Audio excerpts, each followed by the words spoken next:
일단 말씀 골로새서 1장 말씀이고요.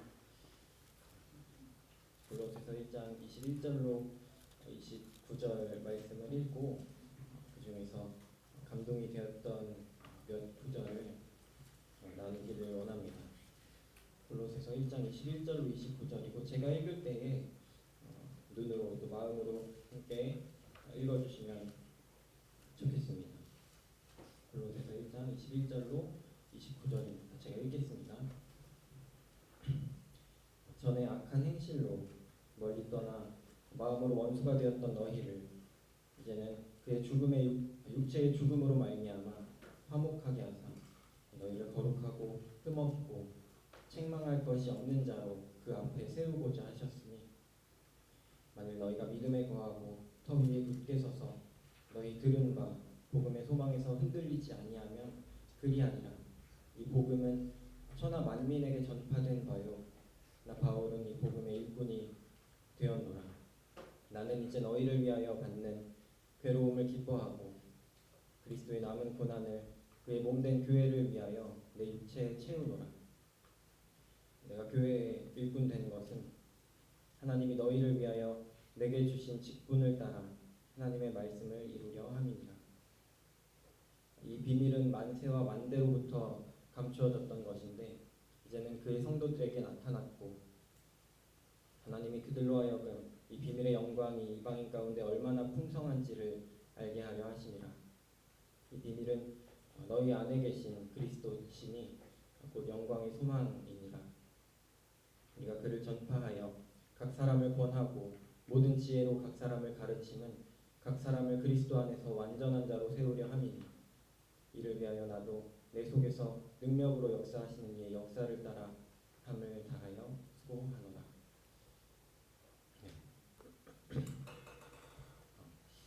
21절로 23절 말씀을 다시 기억하기 원합니다.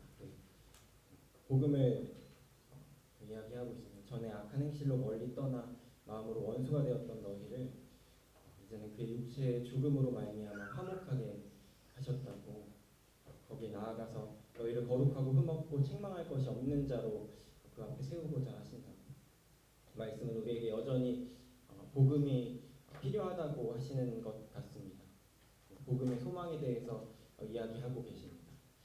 그리스도로 말미암아 화목하게 된 우리가 계속해서 믿음에 거하고 그리스도의 터 위에 굳게 서서 십자가의 복음의 소망에서 흔들리지 아니하면 거룩하고 흠없고 책망할 것이 없는 자로 하나님 앞에 우리가 서게 될 것입니다. 이어서 바울은 스스로 이 복음의 일꾼이 되었다고 소개합니다. 우리도 그리스도를 믿는 믿음에 굳게 서서 복음의 소망에서 흔들리지 아니하면 세워질 것입니다. 그와 같이, 바울과 같이 일꾼이 될 것입니다. 이 말씀을 다른 시선으로 보면 이렇게도 보여집니다. 세상과 사단과 우리의 육신은 우리가 믿음에 거하지 못하도록 우리를 계속해서 그리스도의 터로부터 뽑히도록 흔드는 일에 대단히 힘쓸 것이라는 그런 이야기도 됩니다. 그 터에서 굳게 서지 못하고 넘어져 있도록 혹은 그 터 위에서 벗어나도록 나에게 어떤 일이 있었기 때문에 넘어져 있는 것이 당연하게 여기도록 뭔가 방법들을 동원할 것입니다. 그것들을 기뻐할 것입니다. 세상이 주는 염려가 있을 것이고 그 염려로 인해서 자꾸만 다른 신을 찾게 되기도 합니다. 혹은 육신을 의지할 만해서 그리스도를 혼자 두고 자기 혼자 나아가는 일을 어쩌면 사탄이 기대하고 있을지도 모르겠습니다. 우리를 낙심하게 할 일들이 반드시 옵니다. 그러나 십자가에 달리신 예수님을 조롱하면서 이번 주에 말씀 읽었잖아요. 십자가에서 내려오라고 예수님께 조롱합니다. 그런 것처럼 우리에게도 우리의 십자가에서 내려오라고 조롱하거나 회유하거나 협박하는 그런 일들이 우리의 삶에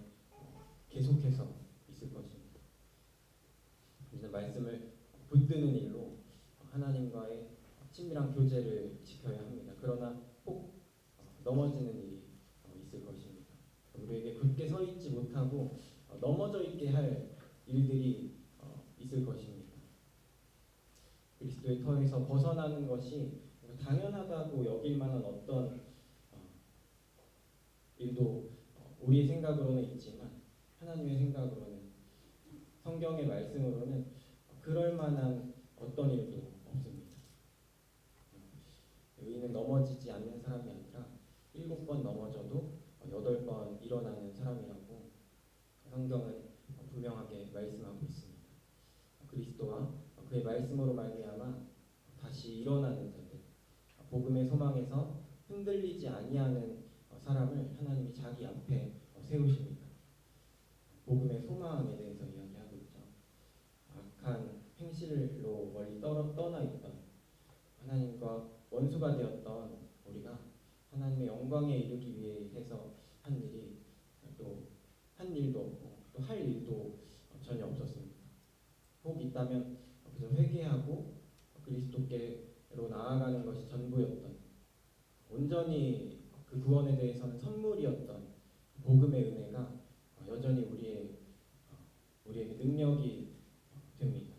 여전한 소망으로 남아 있어서 우리가 매일같이 그리스도를 힘입어서 담대함으로 하나님께 나아가는 것입니다. 복음이 여전히 우리에게 소망이 됩니다. 이렇게 이야기하는 것은 어떻게 또 어떤 자들이 일꾼이 되는지를 이야기하고 싶었습니다. 바울이 두려워하던 일들이 몇 가지가 있었어요. 저희가 복음을 전한 교회 성도들이 복음에서 떠나는 그런 일들을 두려워하기도 했고, 다른 어떤 거짓 교사들이 그들을 미혹하거나 그런 일들을 두려워하기도 했는데, 저는 어떤 바울이 자기가 두려워한다라고 말했던 일 중에 하나 인상 깊은 것이 있어요. 고린도전서 9장 27절 말씀인데, 내가 남에게 전파한 후에 자신이 도리어 버림을 당할까 두려워함이로다. 말을 좀 쉽게 이야기해보면, 내가 남에게 그리스도를 전파한 후에 하나님의 일꾼으로 더 이상 쓰임받지 못하게 되는 그 일을 바울이 두려워했습니다.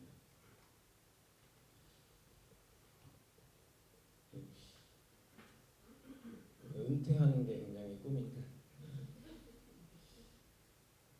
여기서 문득 생각이 드는 건, 교사 형제님들이 하나님이 허락하시는 대로 죽기 전까지 같이 섬겼으면 좋겠다, 이런 생각도 하게 되고요. 제가 그 찬양 중에 그 모든 삶의 순간이라는 찬양이 있어요. 힙질 찬양인가요?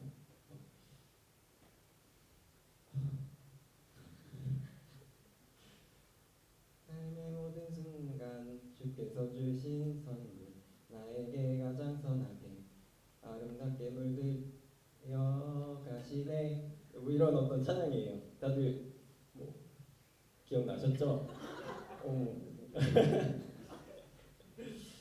근데 제가 이 찬양을 이렇게 부를 때 항상 틀리는 부분이 있어요. 네, 모든 삶의 순간 주께서 주신 선물, 나에게 가장 편하게인데, 편하게 이렇게 불러요. 나에게 가장 편하게 아름답게 물들여 가시네, 이렇게. 근데 부르고 나서 너무 자연스럽게 부르고, 근데 이 가사가 아닌데. 근데 알고서도 실수를 자꾸 합니다. 사실 하나님이 제 마음이 이렇게 드러나는 것 같아요. 하나님 나를 가장 편하게 물들여 가셨으면 좋겠다. 나의 삶을 나에게 좀 편하게. 그래서 이제 저는 이제 그 바울과 다르게 쓰임을 받을까 두려울 때가 있는데, 심지어는 이제 바울이 그렇게 말했잖아요. 남에게 전파한 후에 내가 버림받을까 두려워한다. 근데 저는 이제 내가 남에게 전파한 후에 그 사람이 쓰이고 내가 안 쓰이면 뭔가 그 사람의 실적이 내 실적인 것처럼 그런 그만큼 좋은 게 없지 않나, 막 이런 어떤 생각이 들기도 하고. 그러나 바울은 여전히 쓰임을 받지 못할까 두려워하는 그 두렵다고 말하는 그 고백이 인상이 깊었습니다. 우리 청년들은 어떠하신지 모르겠습니다. 하나님의 일꾼이 되지 못하는 것이 두려운지 아니면 저의 어떤 그 연약함 같이 하나님의 일꾼이 될까봐 두려운지 또 여기 있는 청년들이 얼마나 하나님의 일꾼으로 세워질지도 기대가 되기도 하는 것 같습니다. 24절 말씀 이어서 보겠습니다. 나는 이제 너희를 위하여 받는 괴로움을 기뻐하고 사도 바울이 나는 이제 라는 말로 서신을 이어갑니다. 이 말이 참 어떤 그 감동이 있습니다. 나는 이제 하면서 바울이 이제는 더더욱 이 생에 얽매이거나 두려울 것이 좀 없어 보이는 그런 마음이 드러나는 어떤 장면 같아요. 3차 전도 여행이 끝나고 붙잡혀온 로마에서 감금당한 상태입니다. 조금은 자유로운 자택 감금. 나가지는 못하지만 사람들이 오고 가는 것은 괜찮은 어떤 그 자유로운 감금. 그래서 사형을 당해도 사실 이상하지 않은 상황일 수도 있을 것 같습니다. 그런 상황에서 이제 그에게 이제 더더욱 자기의 괴로움을 기뻐한다는 고백이 나는 이제라는 그런 말이 내가 이제 소망이 점점 더 가까워진다 그런 이야기 같아서 그런 고백이 나온다고 생각을 합니다. 사실 골로새 교회와 바울 사이에 직접적인 관계는 없습니다. 다만 골로새 교회의 신실한 일꾼인 에바브라가 바울을 찾아와서 골로새 교회에 대한 이야기를 하고 그 이야기를 들은 바울이 골로새 교회 성도들에게 편지를 씁니다. 조금은 자유로운 자택 감금 가운데 서신을 몇 가지 썼는데 이 서신들을 우리가 옥중 서신서라고 구분하여 부르게 되었습니다. 골로새서, 빌립보서, 에베소서, 빌레몬서 이렇게 네 가지 서신이 옥중 서신서입니다. 상식으로서 기억해두면 좋을 것 같고요. 너희를 위하여 받는 괴로움. 이번 주 연대기 신약 본문에 예수님께서 내 아버지여 만일 할만하시거든 이 잔을 내게서 지나가게 하옵소서. 제가 이 기도를 몇 주간에 많이 드렸어요. 아버지요. 제가 오늘 지금 이 자리에서 전하는 이 말씀을 안 맡으려고 정말 가진 노력을 했어요. 진짜로. 제가 이렇게 최선을 다해서 한 일이 별로 없는데 아버지 할만하시거든 잔을 내게서 지나가게 하옵소서. 주님 세계 비전이라니. 세계. 이제 원래 수요 집회 말씀이 제가 지금 이번 주에 그 갈라디아서 1장 있잖아요. 제가 4장부터 해요. 근데 원래는 2주 전이었거든요. 그러니까 다음 주에 이제 사실은 그 갈라디아 4장이 시작됐었어야 돼요. 그래서 저 수요 집회 말씀 준비랑 겹쳐서 좀 양해를 좀 부탁드립니다. 이랬는데 형님 답을 안 하시더라고요. 답을 안 하시는데 갑자기 그 우리 카톡방이 있어요.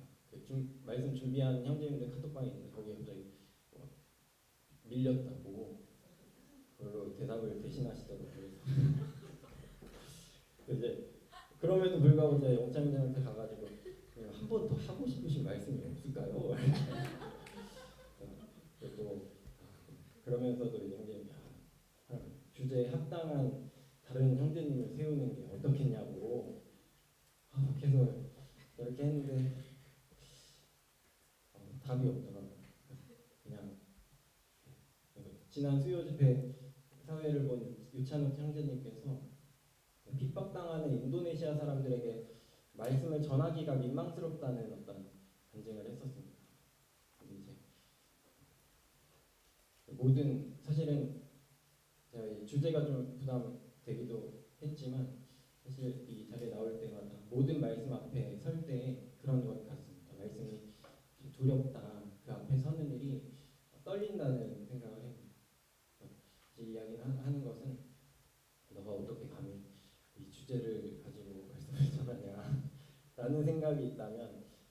간단하게 대답을 좀 해주는 겁니다. 그러나 하나님이 말씀하시는 것처럼 이 말씀이 선포되기를 하나님이 기뻐하신다고 믿습니다. 이어서 우리를 위하여 그리스도께서 받으신 괴로움을 기억하기를 원합니다. 이번 연대기 성경에서 잘 봤습니다. 십자가에 달리신 그리스도 얼마나 괴로우셨을까. 그러나 그 괴로움이 우리에게 복음이 되어서 또 우리의 구원이 되었습니다. 그는 실로 우리의 질고를 지고 또 우리의 슬픔을 당하셨도다. 바울이 그들을 위하여 받는 괴로움이 그들의 생명의 복음이 되었습니다. 교회를 위한 괴로움은 그리스도의 어떠함을 선포하며 또 체험하기도 하고 또 닮아가는 일 같습니다.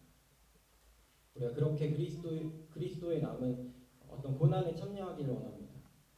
제가 말씀을 보면서 의문이 좀 들었어요. 다 이루셨다고 했는데 남은 고난은 도대체 뭐라고? 그러면서 분명히 당신의 멍에는 쉽다고 하셨는데 이거 앞뒤가 맞지를 않다고 속이신 거냐고. 사실 이렇게 여러 가지 말씀들을 찾다가 문득 생각이 들었어요. 사실 이것은 우리를 위해서 남기셨다라고 여겨집니다. 다 이루셨지만 그 다 이루신 영광을 다 이루시기도 한 거잖아요. 그래서 우리도 참여할 수 있도록 우리를 위하여 고난을 남기신 것이다. 우리는 그저 다 이루신 것을 소개할 뿐이다. 그런 생각이 그런 묵상들이 좀 됐습니다. 특히 로마서 8장 16절로 17절 말씀이 그런 생각들을 더해 줬는데요. 제가 읽겠습니다. 성령이 친히 우리의 영과 더불어 우리가 하나님의 자녀인 것을 증언하시나니 자녀이면 또한 상속자 곧 하나님의 상속자요 그리스도와 함께한 상속자니 우리가 그와 함께 영광을 받기 위하여 고난도 함께 받아야 할 것입니다. 그와 함께 영광을 받기 위하여 그리스도의 고난도 함께 받게 하시는 것입니다. 우리에게 고난을 남기셨습니다. 이 고난의 주제는 고난이 아니라 영광이 주제입니다. 우리 오늘 암송 구절이죠. 암송 안 했어요.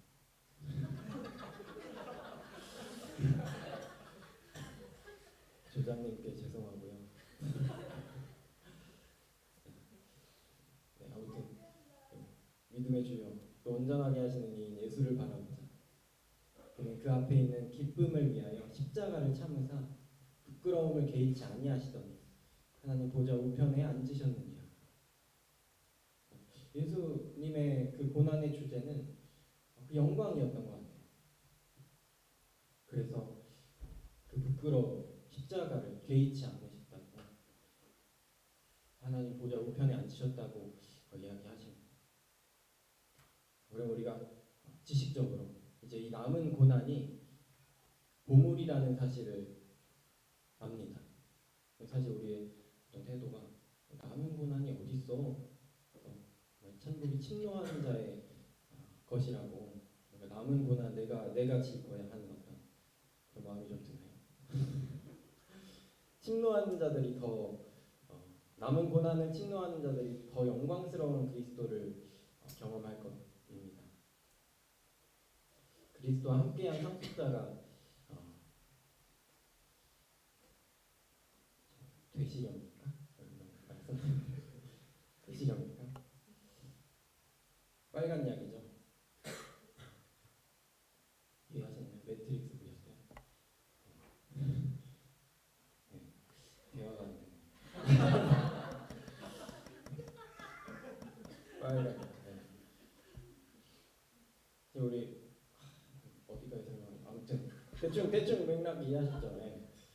우리가 그 빨간 약을 먹어야 하는데 사실 파란 약을 먹고 다시 이 사실을 모른 채 살아가고 싶을 때가 있습니다.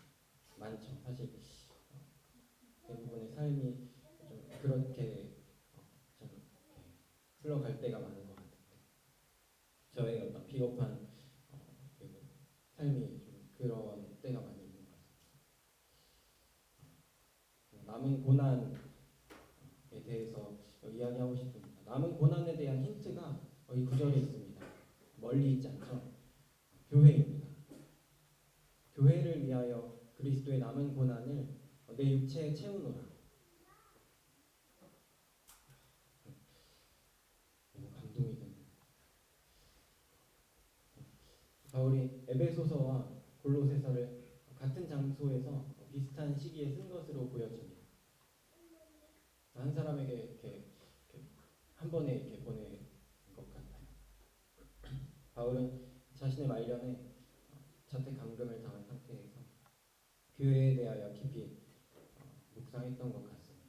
에베소서는 같은 주제 같지만 그리스도의 몸된 교회에 초점을 두었다면, 조금 더 치중했다면 골로새서는 교회의 머리 되신 예수 그리스도에 조금 더 초점을 두었습니다. 목적이 조금씩 달랐습니다. 그러나 해답은 예수 그리스도이셨습니다. 에베소서에서는 교회와 연합에 대해서 강조를 하고, 그런 부분들을 보면 에베소 교회에 어떤 분열이 있었을 것이라는 생각이 들기도 합니다. 골로새서에서는 직접적으로 어떤 문제가 있었는지 나타납니다. 세상 유혹에 대한 경계와 그리스도에 대한 거짓 가르침을 경계하라면서 그리스도의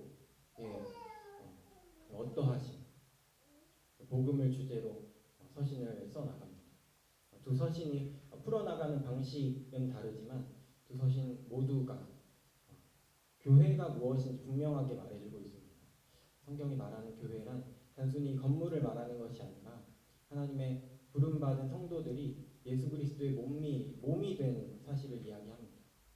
지체라는 단어를 쓰죠. 우리에게 익숙한 단어입니다. 그리고 이 그리스도의 몸을 위한 남은 고난들이 있다고 이야기합니다. 우리는 사실 괴로움이나 고난이 없어서 우리 정체성이 조금 희미하게 되는 면이 있는 것 같습니다. 우리는 누구인가 고민해 볼 때 사실은 여기서 좀 모여서 이렇게 얘기하면 나는 그리스도인이야 이렇게 하지만 세상이 우리를 썩 미워하지도 않는 것 같고, 제 삶이란 말이에요. 어쩌면 우리가 우리의 삶의 현장에서 복음을 전하지 않아서 그런 면이 있는 것 같다, 이런 생각을 했습니다. 지난 토요일 청년의 시간에 우리가 있는 곳이 어쩌면 땅끝이라는 그 말씀을 듣고 그동안에 쌓아왔던 제가 숙제같이 여겼던 생각들이 있었는데 그 생각들을 좀 감화시켜주는 어떤 감동을 받게 되었습니다. 그래서 저에게 좀 미련하고 또 무시받고 조금 비루한 삶을 사는, 그러나 좀 씩씩한 회사 후임이 있어요. 그 팀은 다른 팀인데 좀 이렇게 제가 이제 그 친구에게 꼭 복음을 전해야 합니다. 너무 좀 가장 사실 저는 이제 그 말씀을 좋아하거든요. 고린도전서 1장 말씀에 그 없는 것들로 있는 것들을 부끄럽게 하신다고, 미련한 것들로 지혜 있는 자들을 부끄럽게 하신다고. 그래서 미련한 자들을 찾자. 제가 보기에 그래서 이제 그 친구한테 좀 숙제같이 이제 제 마음에 얹혀 있는 것들이 있었는데 그 친구 이제 상사한테, 저보다 이제 높으신 분한테 그 친구 좀 한 번만 지원해 달라고 해서 이제 지원을 받아가지고 하루 종일 일을 같이 하고 주시는 소원대로 점심 시간에 복음을 전했어요. 밥 먹으면서 한 4, 50분 동안 삼계탕을 먹었는데 아주 늦게 나오더라고요. 고맙게도. 복음을 전했는데 또 커피 마시면서 또 20분, 30분 동안 그 친구는 뭐 선임이 말하는 거니까 애써서 들은 것 같아요. 막 이렇게 진짜 그 은혜의 복음을 막 이렇게 전했는데, 그래서 착하게 살라는 거죠? 이렇게 뭐 아닌 건 아닌데 근데 이제 그 복음을 전하면서 가볍게 느껴진 것은 자신의 마음을 마주하기 싫은 어떤 마음과 무엇보다도 다른 테이블의 시선이었습니다. 제가 애써 안 보려고 노력하는데 계속 부담스럽게 계속 대화도 안 하시고, 두 분이 오셨는데 대화도 안 하시고 계속 쳐다보시고, 이쪽 옆에서도 한 테이블이 쳐다보고 저쪽에서도 한 테이블이 계속 막 이렇게 쳐다보고 뒤를 돌아보고 두 테이블에서 참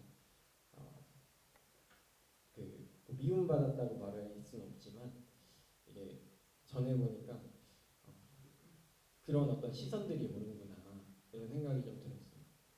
요한복음 7장 7절에 세상이 너희를 미워하지 아니하되 나를 미워하나니 이는 내가 세상의 일들을 악하다고 증언함이라. 요한복음 15장 18절로 19절에 세상이 너희를 미워하면 너희보다 먼저 나를 미워한 줄 알라. 너희가 세상에 속하였으면 세상이 자기의 것을 사랑할 것이나 너희는 세상에 속한 자가 아니요 도리어 내가 너희를 세상에서 택하였기 때문에 세상이 너희를 미워하느니라.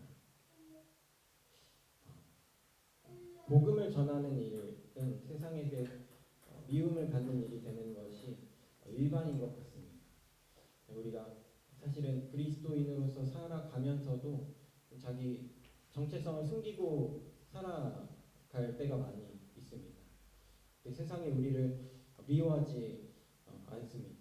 그러나 그 정체성을 드러낼 때, 나의 소속을 드러낼 때, 우리가 그리스도의 몸이 되었다는 사실을 선포하는 일이기 때문에 예수님을 미워하는 것과 같은 미움을 받게 됩니다.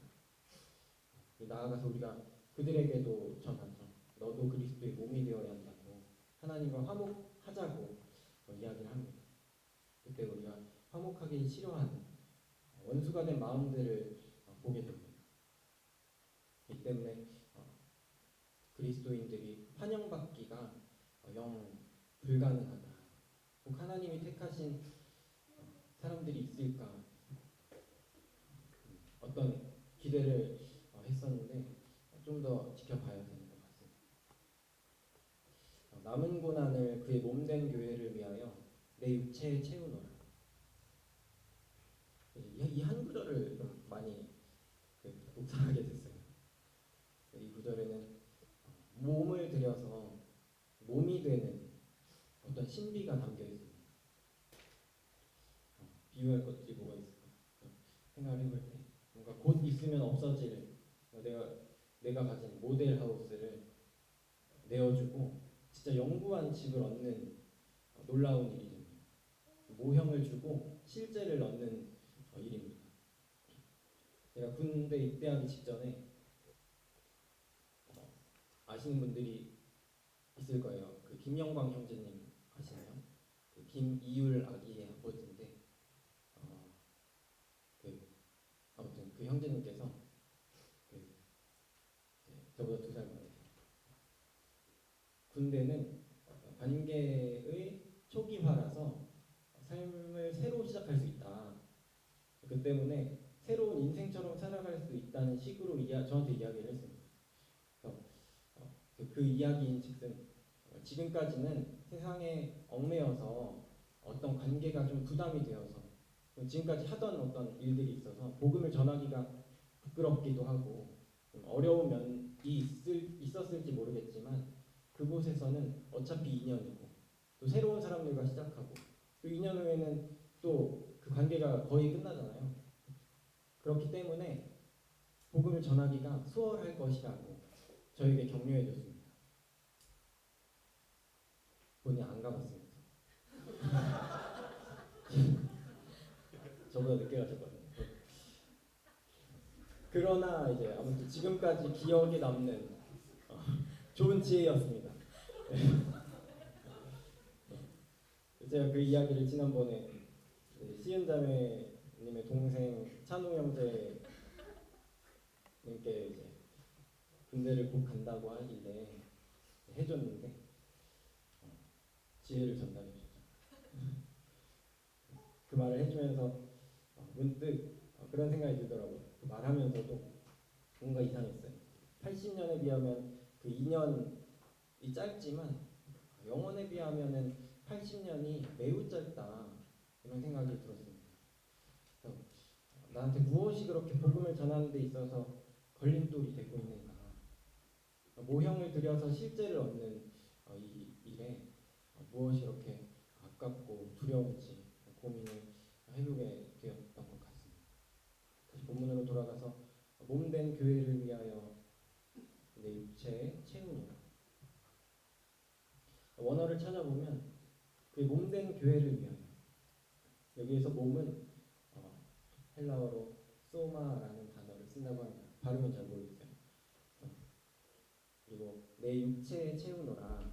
여기서 육체는 소마가 아니라 사르크스 아무튼 이런 단어가 사르크스라는 단어라고 합니다. 우리도 우리 한국어도 그 몸과 육체라는 단어를 딱히 구분하지 않고 사용할 때가 많죠. 그리고 원어적으로도 이 두 가지 단어를 딱히 구분하지 않을 때도 많지만 몸과 육체, 몸과 육신 이런 어떤 한국어로 표현해도 그 뉘앙스나 사용처가 조금 다른 것을 알 수 있습니다. 뭔가 내 몸 어때?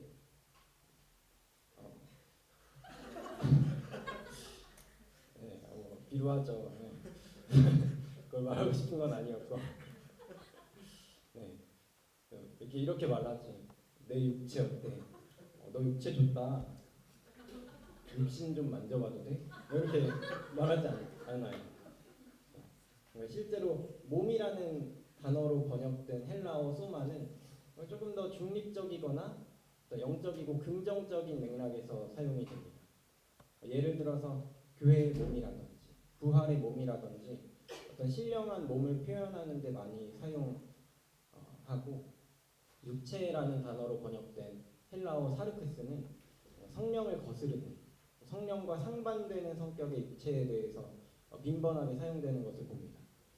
먼저 말씀을 좀 드렸지만 항상 그런 건 아니에요. 그러나 단적인 예로 고린도전서 15장 44절에 보면은 신령한 몸으로 다시 살아나리라. 여기서 말할 때 신령한 소마로 다시 살아나리라.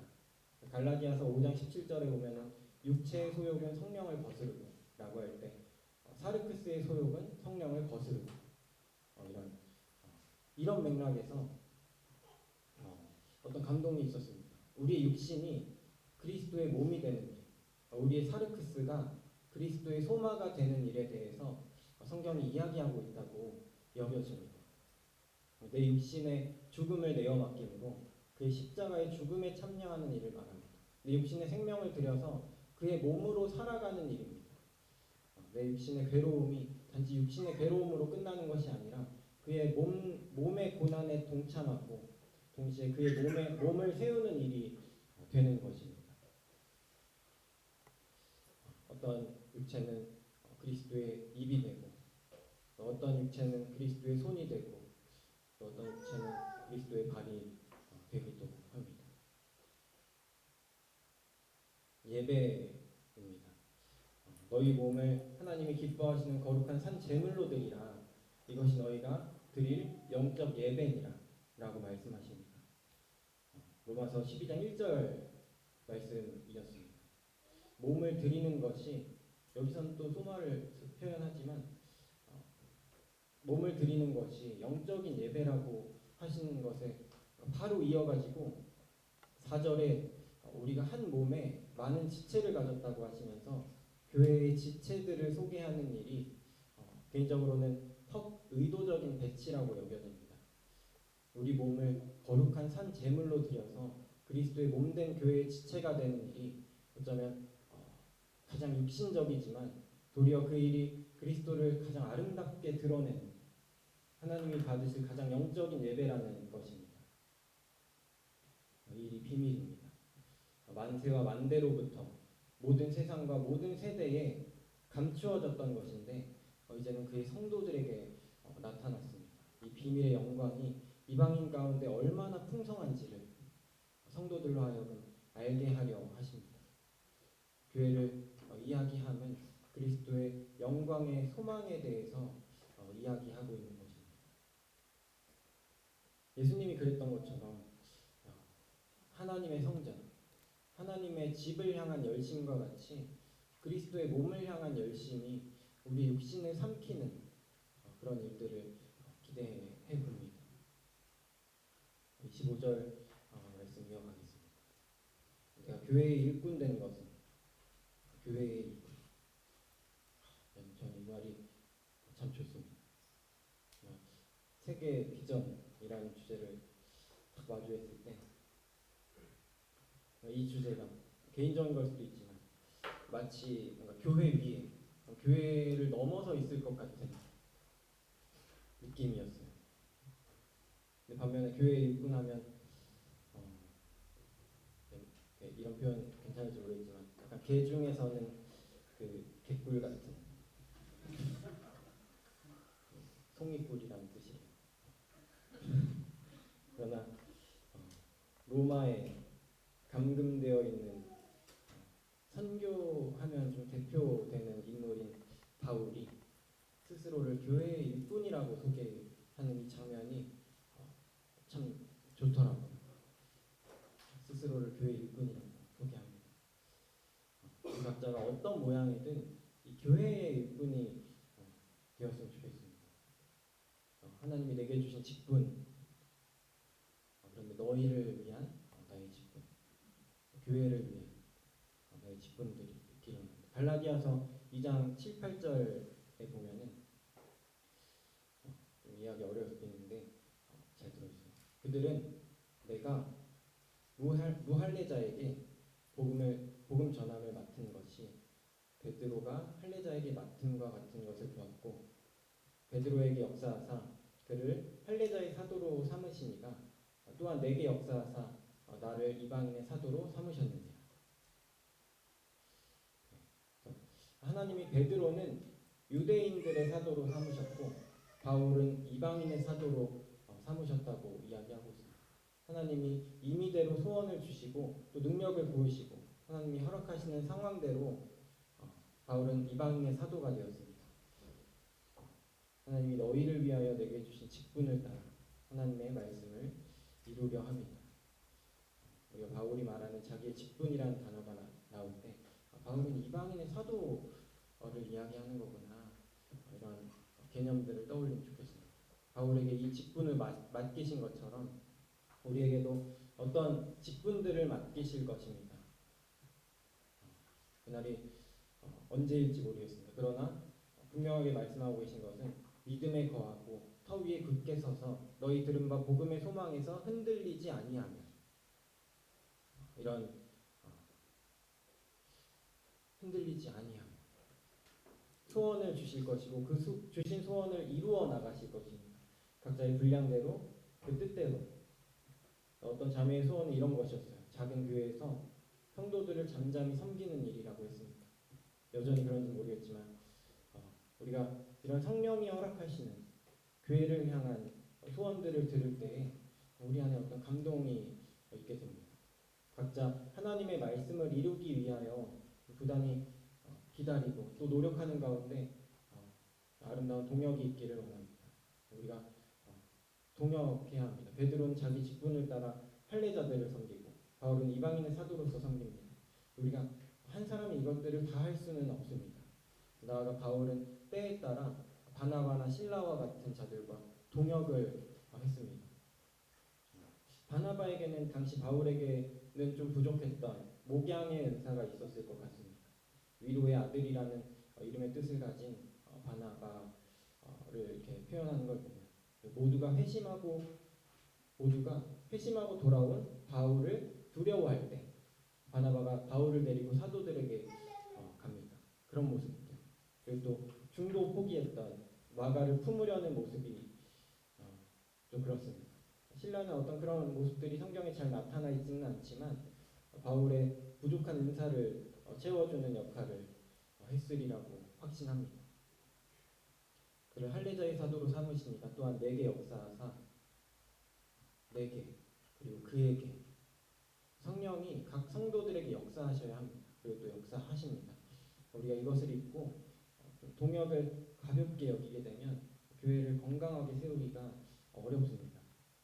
여러분이 교회 일꾼이 되어서 복음 전하러 나가기를 준비하더라도 동역자를 위해 기도하기를 원합니다. 또 우리 중에 누군가 나가게 되면 우리 여기서도 다 동역해 줄 거잖아요. 뭐, 민호 형제가 선교 나간다 그러면 우리 달에 얼마를 보내줄 수 있어요? 5만 원씩만 해도 우리 이런 어떤 계산해도 괜찮은 것 같아요. 내가 그게 있어서 간다 이런 건 아닐 거 아니에요. 우리가 동역하는 막 어떤 기대도 되긴 해요. 여기서 누가 10년, 5년, 10년 후에 막 간다 그러면 너무 마음이 좋을 것 같아요. 그죠? 네. 우리도 여기서 다 동역자로서 함께 섬길 것입니다. 처럼 하나님이 나를 통해서 이루시기를 바라는 말씀들이 있습니다. 또 내가 이미 경험한 말씀들도 있습니다. 그 경험들이 쌓입니다. 우리의 속사람과 하나님의 관계가 점점 더 깊어져 가는 것을 보게 됩니다. 사실 사역이라고 이렇게 표현하는 이 단어가 좀 부담스럽게 다가올 때가 많지만 그 사역을 부담으로 받기보다는 일꾼이란 단어가 부담이 되기보다는 좀 기대함으로 또 잠잠히 기다리고 또 기도함으로 기대함으로 또 고난을 고난으로 마주하기보다는 그 너머에 있는 그 영광을 바라보는 우리의 마음들이 되길 원합니다. 28절, 29절 말씀을 읽고 오늘 말씀을 마치겠습니다. 다 함께 읽겠습니다. 28절, 29절 말씀입니다. 시작. 우리가 그를 전파하여 각 사람을 권하고 모든 지혜로 각 사람을 가르치는 각 사람을 그리스도 안에서 완전한 자로 세우려 함이니 이를 위하여 나도 내 속에서 능력으로 역사하시는 이의 역사를 따라 힘을 다하여 수고하노라. 기도하고 마치겠습니다.